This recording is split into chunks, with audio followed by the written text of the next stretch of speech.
Let's talk currency matters now. And the Chinese yuan is gradually being adopted by more countries for international transactions. Well, this is coming after the dollar's recent gain in value, which is hurting most economies around the world. But what should be Ghana's strategy? Let's get on to Zoom and speak to economist Courage Boti of GCB Capital for more analysis on this. Grateful, Courage, you could join me on the marketplace. Now, should Ghana join these countries that have adopted the Chinese yuan as the medium of exchange for international transactions?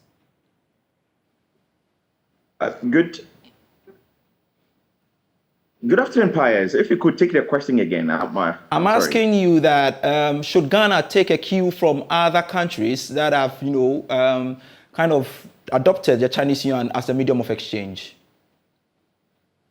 Well, it's a lot complicated than it seems. It's about acceptability. It's about confidence in the currency. It's about international diplomacy and things related. Yes.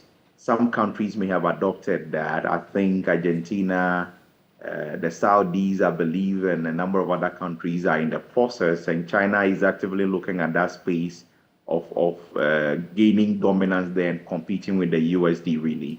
But you look at China as an entity and how feasible it is for them to even change their financial policies and structures and institutions to suit them as and when need demands. But the sheer power in the hands of the presidency alone and all of that, you are tempted to say, will that be a very wise move?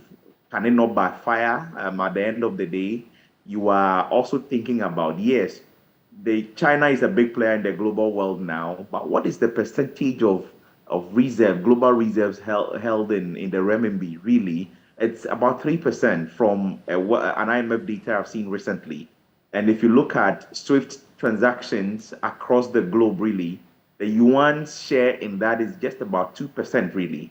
So in terms of acceptability, the other people you would trade with, would they be so willing to accept the yuan for payment for goods and services, really? Those are things we need to consider. And then you look at the fact that what is the volume of trade between yourself and China? And if it is not so much, or it's just about 30-40% of your trade flows, and then you are now thinking about stoking a global, if you like, economic war against the people that have so stuck with you all this while, how will it end up? I think those are things we must consider before making the decision. Which means that clearly the dollar can't be put away easily. As some will say, the currency is all about confidence, as you rightly mentioned. Yes, it cannot easily. It's not something that can be easily done. It will take a while. It will take some consistent effort and some fights, really, to push the dollar away. I'm not sure it's that straightforward. What will this mean to businesses as some already import from China? Well, yes, for businesses and all of that, if it's a lot different when it comes to a country, and it's a lot different when it comes to individuals. If you have a source of renminbi through your export or your trade and all of that, I mean, of course, nothing prevents you from dealing with Chinese banks and doing transactions in the renminbi. It doesn't hurt you.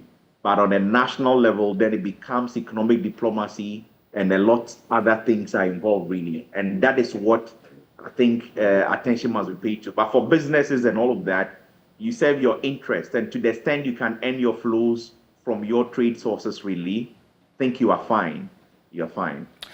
Research lead, GCB Capital, Courage Boti, we are indeed grateful for your time here on The Market, please.